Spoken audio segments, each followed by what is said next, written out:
دا شخص خو زه نور نه پیژنم خو دومره پیژنم چې عطا خیریه بنسټ والا دی او د کارنامې د کارونه زمونږ په زړونو کې او زمونږ په ذهنونو کې همیشه د پاره قایم و دایم دي. د سره نن ملاقات څنګه شو او زه څنګه شو اب تاسو ته په دې پوره ویډیو کې پته لګي. سهار چې څنګه را پاسم بابا سره کېناستم دلته مو سوکار او د هغې پسې روان شو. نو د دامان روډ چې کم دی هغه ډېر زیات لا ګډوډ دی په دې باندې کار روان دی نو دوړه ډېره زیاته وي. د هغې نه وروسته لاړو د نیکه کارنو په پال د پاتې شو. زه چې کم دی د تره سره مې راووتمه ښار ته. ښار کې مو څه کارونه دي هغه به ترسره کوو نو راځئ. او دا یې هم بیا بېسودو پل. بېسودو پل هغه پل دی د کم نه لاندې چې د کونړ سیند بهیږي خو الن ساعت په موجوده وخت کې سیند کم دی نو د هغې وجې نه اوبه هم کمې دي. د ښار چې څومره هم ساحې دي د دې نومونه ماته ځکه نه راځي چې موږ نه ویو.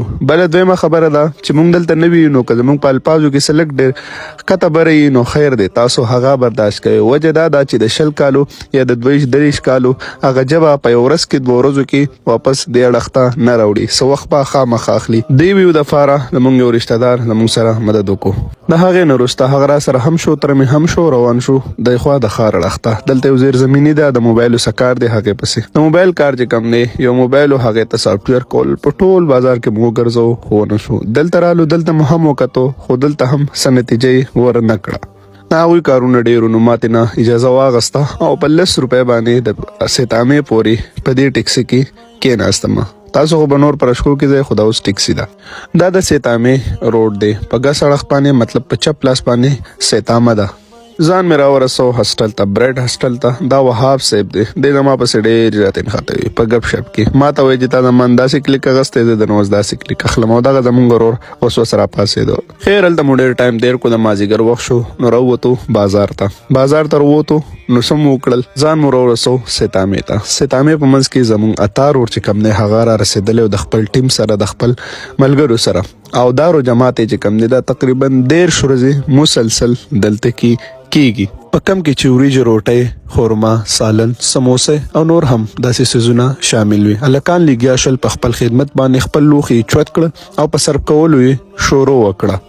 موږ هم د دې وخت نه خرابو نو چې کله اتا رور رالو دی خوا نو بیا ورسره میلاو شو. ورته مې ویل چې کډوال یو دلته نوي راغلي یو. ویل یې زړګیا چې هر څه زمونږ د سرتاج بل مې د سوشل میډیا کارمن یم نو چې هر څه خو د خپل کار سره ډېر زیات مینه شوق او احتیاط وکړه. نو مې سمه ده انشاءالله تاسو مشران یې تاسو سینیر یې.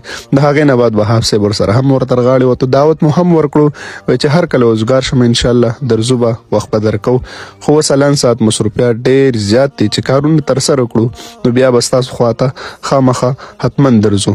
دلته یې لالا ته آواز وکړو وی دله بیب ورکه نو بیب یې راکو وی خدمت ته ودرېږ. دا ښامار خو به پیژنې دا یو ډېر جانانه انسان دی. دا تار ورسره همیشه په ویډیوز کې راځي خدمت هم کوي خو ډېر جانانه او ډېر زړه والا انسان دی. دا پکې زمونږ یو بل ورو چې هغه سره پکې هم میلاو شو. اتا روډ ته مې وویل زړه مې غواړي چې ډېر وخت تېر کړم خو ملګرو هلته کې څه انتظام کړی دی نو د هغې وجې نه غواړم چې لاړ شم بیا به راشو. د هغې نه مو اجازه راواغسته انشاءالله بیا به راځو ښه پوره خدمت به کوو پوره وخت به اړو. دا خو چې کوم دی نو زمونږ په فسټ ټایم راتګو نو هغه وشو. دلته چې راغلم نو د مسافرو په دسترخوان باندې مو بسم الله درسته کړه.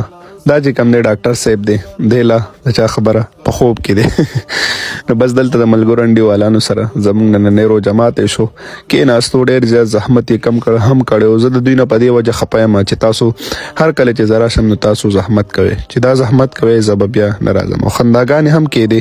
رو جماعت نه وروسته زمونږ نه وروسته دا زمونږ د تاڼې یو ملګری کم چې دلته سبق وایي دا ورسره بل مټی دی. دوی سره مو ملاقات وکړو. بیا مو دلته یو بل کارو نو د هغې پسې رالو. دلته هغه کار خو الحمدلله کمپلیټ شو. را روان وخت کې به درته پته ولګي انشاءالله. نو بیا روان شو د هاسټل پله. ولې چې بایک مې کور پرېښی نو د هاسټل نه به بایک به وځم. تاسو به وایئ چې زه هاسټل ته ولې زیات راځم. زما دلته نور هېڅوک ملګري هم نشته دی. نو ناصر حیات چې کم دی زما هغه ملګری چې کم ماته په لومړۍ ورځ په افغانستان په خاوره کې میلاو شوی دی. غواړو چې دا ویډیو په دې ځای ختمه کړو. تر بلې ویډیو د لله فامان.